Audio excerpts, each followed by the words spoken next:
पत्नी ने पति को एहसास दिलाया। रवि दोस्तों के साथ समय बिताकर और फुटबॉल खेलकर वापस आया और दरवाज़ा खोलते ही बोला, अरे मान्या बेटा, आप अभी ब्रेकफास्ट कर रहे हो? 12 बज गए। मीरा की ओर देखते हुए बोला, आज मीरा के सब्र का बांध टूट चुका था। रवि हमेशा उसे मुजरिम की तरह कटघरे में लाकर खड़ा कर देता। शादी को 10 साल हो गए थे, लेकिन कभी रवि ने मीरा को समझने की कोशिश ही नहीं की।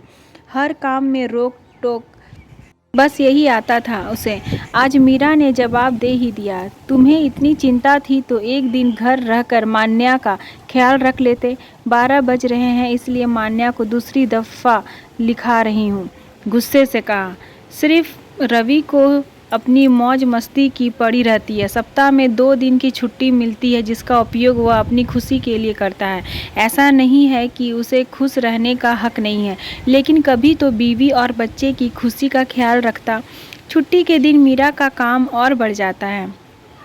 मान्या के स्कूल, रवि के ऑफिस के कपड़े तैयार करना ताकि सोमवार को दोनों स्कूल और ऑफिस जा सके। लंच डिनर तैयार करना, राशन है या नहीं उसकी लिस्ट बनाना, हजारों काम निकल आते हैं।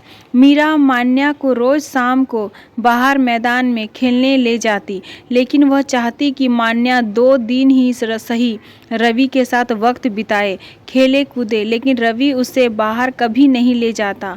या तो छुट्टी वाले दिन टीवी देखता या दोस्तों के साथ बाहर रहता। मीरा को अब रवि की इन हरकतों से गुस्सा आने लगा था। मीरा बहुत समझाती, लेकिन वह एक कान से सुनकर दूसरे कान से बाहर निकाल देता। मीरा का भी मन करता कि कुछ देर ही सही उसे भी आराम मिलता, अपने लिए कुछ समय निकाल पाती। उसका भी बड़ा मन होता है दोस्तों संग बातें करने का, समय बिताने का, लेकिन उसे कभी इन बातों के लिए समय नहीं मिलता है। क्योंकि मान्या अभी छोटी थी, तो उसकी अच्छी परवरिश के लिए मीरा ने अपने उदास रहने लगी थी। अब उसे इस घुटन से छुटकारा चाहिए था। उसने ठान लिया कि वो संगीत क्लास ज्वाइन करेगी। शादी से पहले संगीत की आधी शिक्षा ले रखी थी उसने, लेकिन बाद में घर परिवार की जिम्मेदारी के कारण उसे पूरा नहीं कर पाई थी।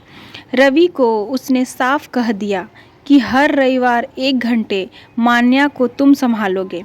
अब मीरा हर रविवार को 1 घंटे म्यूज़िक क्लास जाने लगी और उस 1 घंटे में अपनी पसंद का काम करके वो तनाव और घुटन से कोसों दूर रहने लगी और खुश रहने लगी। धीरे धीरे रवि को भी इस बात का एहसास हुआ कि सभी टाइम मिलना चाहिए सभी को, तभी एक स्वस्थ शरीर में एक साथ स्वस्थ मन का विकास होगा। आशा करती हूँ कि आपको ये कहानी अच्छी लगी होगी, तो सब्सक्राइब करें चैनल को, लाइक करें और शेयर करें। धन्यवाद।